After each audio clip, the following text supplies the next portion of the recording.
Hello Frank, how are you? Hi, very good, thanks. Good. Listen, just give us your team news to start.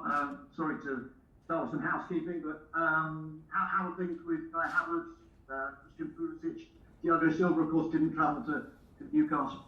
Yeah, Kai and Thiago both travel and they're fit for selection, and Christian stays back and doesn't travel, but the good news is that he's had a good progression in the last few days or week, and the reason he's staying back is to get some physical work in to hopefully have him sort of ready for selection come the weekend and onwards. But Mason Mount, after the match at Newcastle, apparently told Timo Werner that he should be scoring goals with some of the chances that he got, particularly I think in the first half. Is that something that you encourage, or is there a danger that it does cause divisions and friction? I'm not sure what you're on about there. And sorry, Mason told Timo, or said Timo what? He should be scoring with the chances that he had. Yeah, I don't know what context that's been taken in, but I've never really heard Mason say too many things that sound how you first put that. I think Timo would know himself first and foremost if he misses a chance that he might take. When you're a top striker, you get in positions a lot, you can miss chances. So I think I mentioned it around the last game, is that I want players that are hungry in attacking areas to want to score goals, to be unhappy if they don't. No one's pointing fingers at anyone else here. Liam Toomey. Hi Frank. Hi Liam. Hi Frank. I wanted to ask you about Tammy and the way he's been playing. Another really good performance against Newcastle, and even aside from his goals, he seems to be doing a lot more of the little things to make everyone around him better, and working really well with Timo. How impressed have you been with the way he's responded to the challenge presented by the new signings and just his all-round game? Yeah, I'm really pleased with him. He's playing really well at the minute, and I agree with what you're saying. His all-round game of off-the-ball work for the team, link-up play is good. I have to say, I think in some parts, I think it got slightly forgotten how good he was in the first half of last season, because he was a massive plus for us then, scored a lot of goals and was a big reason at times when we were getting results, and we finished fourth. And a lot of individuals should take credit, and Tammy should, for the first half. The second half of the season was more difficult for him. I think that's normal for a developing player because he's still relatively young. But at the minute now, I'm clearly seeing like a mirror of how he trains and how he is. He's training brilliantly. He's enthusiastic, which was when Tammy's at his best, and that's just absolutely coming out in his game. So I hope that continues. Moose. Hi Frank, how are you? Hi Moose, good, thanks. Chasing 6 wins in a row in all competitions, not conceding a goal, not looking like one, and you could qualify possibly if you win and the other result goes your way with 2 matches to spare. Just talk us through how good a position at the moment you and Chelsea are in. Well, I'm pleased, Moose, and I think it's now important to have balance. I talked about trying to be humble after the result of the weekend, and when I say that, I'm just talking about ourselves. We have to have the nice balance of a good feeling, which the players should have, winning games in a decent position, but then a real attitude and eagerness to get even better, because 6 games sounds good, but the minute we drop levels or don't prepare right, it will change. And I think Rennes is a very difficult team tomorrow that we're going to be playing against. Very accomplished team. We found it out at the bridge. And I've got a lot of respect for them, so we just have to keep focusing on ourselves to keep that form and improve. Babatunde. Good afternoon, Lampard. Hi, hello, good afternoon. My name is Ojora Babatunde of OJB Sports. I'm based in Paris, France. Olivier Giroud has publicly complained about his playing time in Chelsea. Do you have any plans to give him more play time, or will you allow him leave if any offer comes in January? I do have plans to have Ollie very important in our squad. He was a big member of our squad last year. I think he played a lot of games and made a lot of starts for us last year. When you look at his Chelsea career in terms of league starts, I think he played a relative amount. He'll always want to play more. He's a huge member of the squad for me, and I know he'll be important for us going forward. So I want Ollie to be here and to stay because of the way he's playing. But I have a very good relationship with Ollie, and if ever he felt that it was going to go a different way, then I would happily have that conversation with him. But I want him to stay here, and we will be very open both ways if that ever changed. But at the minute, he's very important to me. Jim Conlon. I suppose, Frank, big London derby at the weekend, Chelsea against Tottenham Hotspur, third against Spurs. Is there an idea that maybe one eye will be on at the weekend there tonight, given your players, or are you fully focused on the challenge of Rennes? I'm fully focused on the challenge of Rennes, because I think when you're in the Champions League and you're playing the level of the team of Rennes, we were very impressed with them when we played them at Stamford Bridge. They obviously went down to 10 men, but we're now at an important part. Everyone keeps saying if we get the right result, the group could be done in terms of our qualification. But in the flip of that, if we get the wrong result, we make it a difficult couple of games ahead of us in the group, because we go to Seville next. So we have to respect this game. I won't think too much. We have till Sunday for Tottenham. I won't consider that as much as just dealing with Rennes at face value. John Cross. Hello, Frank. I just wondered whether I could ask you about the defensive record, really. And you conceded 1 goal in 7 games, Frank. And you probably had me earlier in the season saying you were an attacking coach, not a defensive coach, and you're defending your defensive record. So listen, what's at a time when it's very difficult to coach on the training ground, just because of the fixture schedule, what's changed? And then how pleased are you with that change? Well, we have coached. And that started at the start of this season, this tiny pre-season that we had. But we had assessed the main areas we lost, conceded goals in last season. So there were some tweaks to things to address on the training pitch. So we have done that. Some of the goals we conceded last year were mistakes, and some of the goals earlier in this season were mistakes in the games. You know, Southampton, at West Brom. So I think there were sometimes it's small details and fine margins, and I think what has gone up in a big way is the confidence of the team in the defensive nature, the concentration of the team, and it should always be there obviously, but sometimes these are things you have to work on and progress, and work and personnel helps that. You know, we've clearly had big individuals that have come in from recruitment terms of, you know, Edu Mendy, Thiago Silva, Ben Chilwell, and that obviously helps, but the collective has to be the most important thing, and I think the lads are working well and having confidence, so we need to continue. Jerry Cox. Hi Frank, you okay? Hi Jerry, yes, good, thanks. Good. Mason Mount's had to overcome a lot of criticism on social media. You know, England fans didn't think he should have got ahead of Grealish, and even, you know, earlier this season there were Chelsea fans on social media thinking he was sort of getting selected, even comments like he's Frank Lampard's son, that sort of thing. Do you think he has to work a bit harder because he's come through the ranks and he's not a sort of big expensive signing? I mean, you had it at West Ham in your early days, didn't you? Yeah. Every individual's different. I don't know it's necessarily because he came through the academy, but I do think now, listen, I think we have a huge fan base, and you talk about England, and the social media world has changed the face of how people critique or look at football, and everyone, it's very easy for somebody to sit on a phone and make very harsh statements. With Mason, I think I said this before the last game, and I think there can go something about him that maybe he looks clean cut. I think he's doing one advert at the minute where he takes his top off. That's about as edgy as Mason gets. He doesn't do too many triple step overs and flicks over the back of his head in areas that he shouldn't do. He makes really efficient, clean, sharp passes.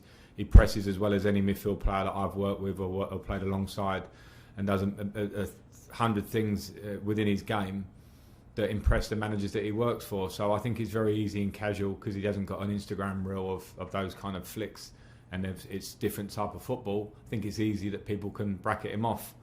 I certainly don't. And when I say that, I don't want to add fuel to the fire of him being my son, because I've just been so positive about him.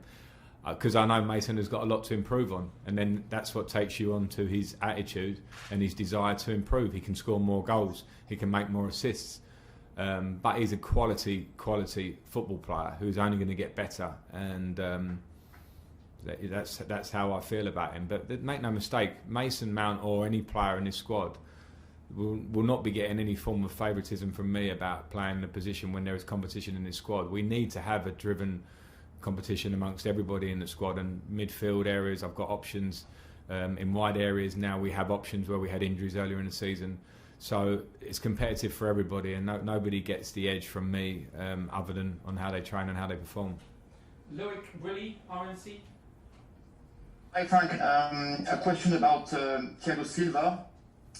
Could you please explain us what does he bring to your team? How important is he today for your group?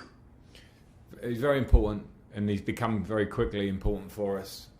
He brings experience, obviously. He brings qualities on the pitch, and he brings a leadership which has been very impressive considering he doesn't speak English very well. He can communicate obviously in French and Portuguese with some of the teammates, but his daily attitude to training, his focus and preparation for games, I think is something that rubs off on the other players. And then he has a great talent. I always admired him from afar. Now it's a pleasure to be able to work with him. Sammy Mockbell. Hi, Frank. Hi, Sammy. I think you can qualify tomorrow night if the results go your way. Just in terms of that, in terms of the player welfare and player fatigue, that might give you an opportunity to rest players later on in the final two games. I know you obviously will focus on winning tomorrow night, but is that something as a football manager that's in the back of your head?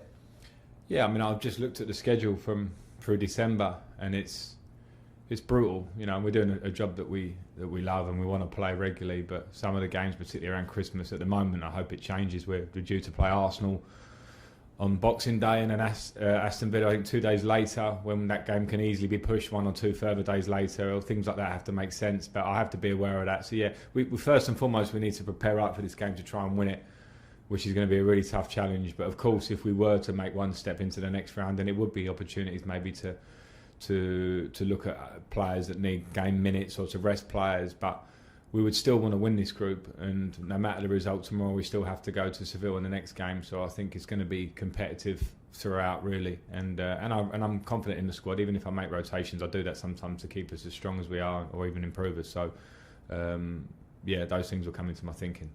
Matt Law. Hi, Frank. Hi. Can I just take you back to your two strikers again? Just with Tammy, I just wondered whether there was any stage earlier in the season when he came to see you or expressed any displeasure, because I think you'd probably admit yourself he was a bit unlucky not to start the season, given he was your top scorer last season. He's obviously reacted to that very well. And then just on Giroud, I appreciate you say you want to keep him, but he and his agent have made it pretty clear that they want him to be playing in the Euros in the summer. And I just wondered, within wanting to keep him, whether realistically you can sort of give him enough that he needs to actually keep his place for France. Yeah, I think with Tammy, I think he hasn't really come to see me. I've spoken to him, regularly, and sometimes you can see in his face that they're not happy. You know, some particularly young players or players can't hide it always, which is fine, because if he's training well and he's preparing well and he looks great and he doesn't start, I understand why he would be frustrated, and he has been doing that. So the flip of that is that they need to know that there's competition at a club like Chelsea in forward areas, and when you look at Tammy, you look at Ollie, you look at Timo, and maybe other players that could play up front, and it's competitive. So everyone has to sort of take that one. I mean, last season we relied heavily on Tammy as the central striker for a big part of the season, which got us to fourth, which was a huge thing for us last year, and then we relied heavily on Ollie in restart to produce, and that has to be the level of competition and support that we have within. I saw all these agents' quotes, and I thought nothing of them in a bad way, because it's normal. I know Ollie very well. We have an open conversation. He wants to play. When he doesn't play, he's an incredible support for the other players. He trains brilliantly no matter what. And we have really sort of grown-up conversations like we did last January. So in January we would cross that bridge when it comes. But my first thought always has to be the strength of our squad. Just mentioned the schedule in December there, and I will be using or relying on top players, and both of those, as I see it, are top strikers for us. So we'll have to see how that one goes, and I'll always be honest with Ollie, but I still think he's got a big contribution for us. I know that because I know how he is, and I don't want to get drawn at the end of November into conversations about what might happen in January and onwards at the minute. Okay, last two, quick one each for Tony Banks and then Andy Dillon. Tony. Hi, Frank. Hi, Tony. I just want to go back to Tammy. There's been a couple of questions on him, but I wondered whether playing alongside a player like Timo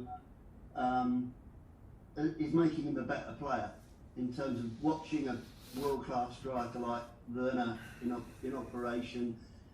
you would think that's going to make him a better player. That's going to make him take on board some of the things that Timo does.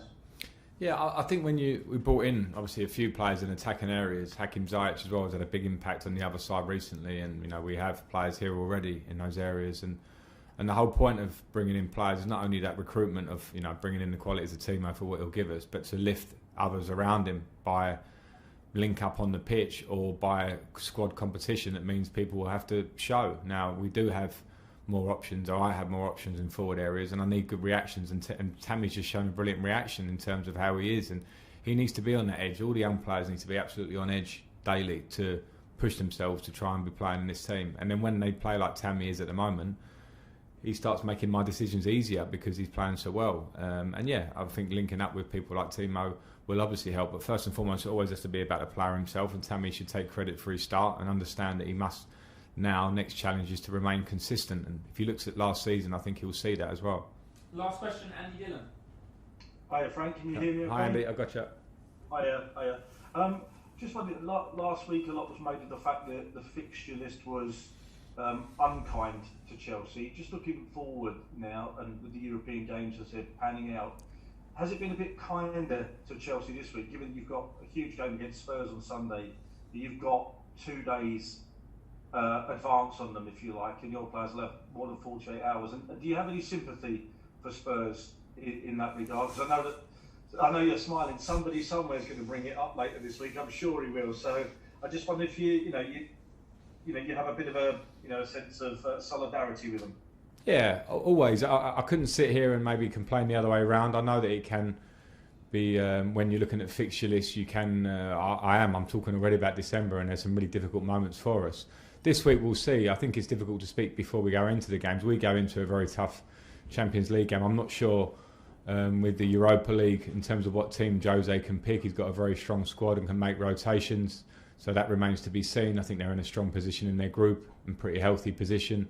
And then they'll have 3 days recovery for Sunday, and Sunday for both teams. If you're not going to get up and fresh and ready to attack a London derby like what we've got ahead of us at Sunday, then you shouldn't be in this game, and that goes for both teams. So it remains to be seen. Jose will probably make some rotations in their Europa League game, and we'll see what I do tomorrow. Okay, thanks everyone. See you later. Thanks. Stay online for Mason Mount, please. Cheers.